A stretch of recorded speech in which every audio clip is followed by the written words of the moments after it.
ఇటుకే BRS ఎమ్మెల్యేలు మరోసారి speaker గడ్డం ప్రసాద్ని కలిశారు. ఎమ్మెల్యేల పార్టీ ఫిరాయింపులకు సంబంధించిన ఆధారాలతో పాటు అఫిడవిట్లు అందజేశారు. ఈ అంశంపై స్పీకర్ ప్రత్యక్ష విచారణ చేపట్టాల్సి ఉందని, దీనిపై స్పీకర్ తేదీ సమయం నిర్ణయిస్తే ఫిరాయింపు ఎమ్మెల్యేల ద్రోహాన్ని బయటపెట్టేందుకు తాము సిద్ధంగా ఉన్నామని బీఆర్ఎస్ ఎమ్మెల్యేలు తెలిపారు. ఈ విచారణ ప్రక్రియ ముగిసిన తర్వాత స్పీకర్ సరైన నిర్ణయం తీసుకునే అవకాశం ఉందన్నారు. ప్రజలకు ద్రోహం చేసి పార్టీ మారారంటూ ఆరోపించారు మాజీ మంత్రి జగదీష్ రెడ్డి.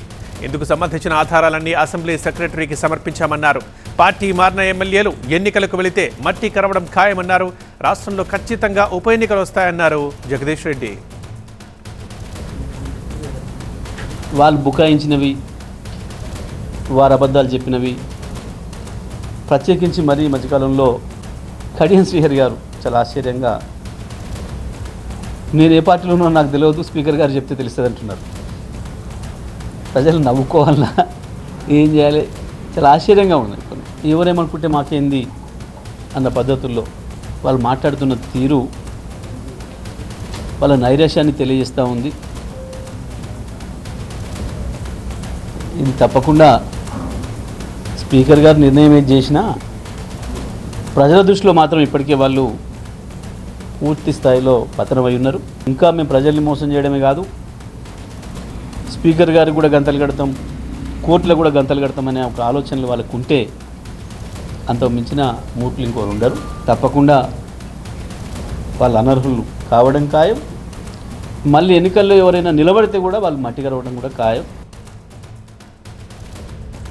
బీఆర్ఎస్ ఎమ్మెల్యేలు అసెంబ్లీ సెక్రటరీని కలిశారు. తగిన నిర్ణయం తీసుకోవాలంటూ కోరారు. స్పీకర్ కూడా కన్వీ చేయమని అడిగారు. అంటే మా చీఫ్ రిపోర్టర్ రాకేష్ ఉన్నారు, లైవ్లో మాట్లాడదాం. రాకేష్, సెక్రటరీతో బీఆర్ఎస్ ఏం చెప్పింది? ఆధారాలు సమర్పించామని చెప్తుంది, ఏంటి ఆధారాలు? అండ్ ఇక అసెంబ్లీ సెక్రటరీ రెస్పాన్స్ ఏంటి?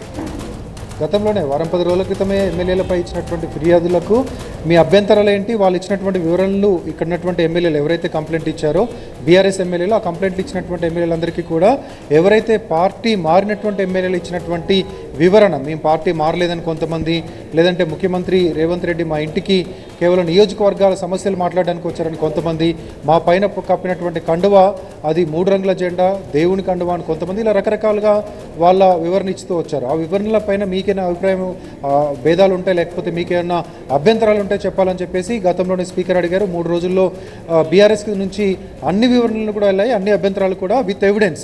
ఆ ఎన్నికల సందర్భంగా, పార్లమెంట్ ఎన్నికల సందర్భంగా కాంగ్రెస్ పార్టీ కండువాలు కప్పుకోనో, కాంగ్రెస్ పార్టీ బహిరంగ సభల్లోనో, కాంగ్రెస్ పార్టీకి సంబంధించినటువంటి ప్రచార రథాలపైన ఎక్కి ప్రచారం చేసినటువంటి విజువల్స్, ఫోటోగ్రాఫ్స్ ఇవన్నీ కూడా ఇచ్చారు. దాంతోపాటుగా కాంగ్రెస్ బహిరంగ వేదికలపై, అప్పుడు రాహుల్ గాంధీ వచ్చినప్పుడు ఆ వేదిక పైన, లేదా పీసీసీ అధ్యక్షుడు మహేష్ కుమార్ గౌడ్ను కలిసినటువంటి సందర్భంలో తీసినటువంటి ఫోటోగ్రాఫ్స్, వీటన్నిటిని కూడా స్పీకర్ కార్యాలయానికి అందజేశారు సెక్రటరీ ద్వారా.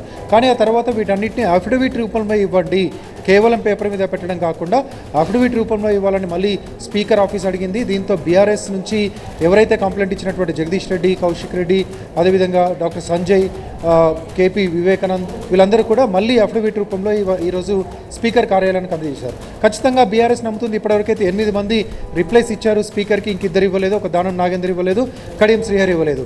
ఇద్దరు కొంత టైం అడిగారు. దానం నాగేందర్ అయితే పర్ఫెక్ట్గా ఎలక్షన్ కమిషన్ ముందే దానికి సంబంధించినటువంటి ఎవిడెన్స్ ఉంది. ఈ 2 నియోజకవర్గాల్లో బై ఎలక్షన్స్ ఖచ్చితంగా వస్తాయి. మిగతా 8 స్పీకర్ నిర్ణయం తీసుకుంటారో, ఆ స్పీకర్ నిర్ణయం ఏం తీసుకుంటారు అనేది ప్రజలు చూస్తున్నారు.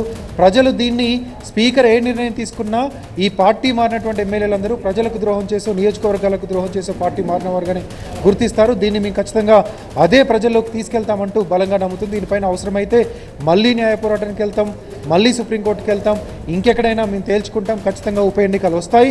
ఉప ఎన్నికల్లో బీఆర్ఎస్ ఏ నియోజకవర్గాల్లో పార్టీలు మారారో ఆ నియోజకవర్గాల్లో ఖచ్చితంగా మళ్ళీ జెండా ఎగరవేస్తుంది. రెండింటి స్టేషన్ గన్పూర్, అదేవిధంగా ఖైరతాబాద్, 2 నియోజకవర్గాల్లో అయితే ఖచ్చితంగా బై ఎలక్షన్స్ వస్తాయని బలంగా నమ్ముతుంది. రైట్ రాకేష్.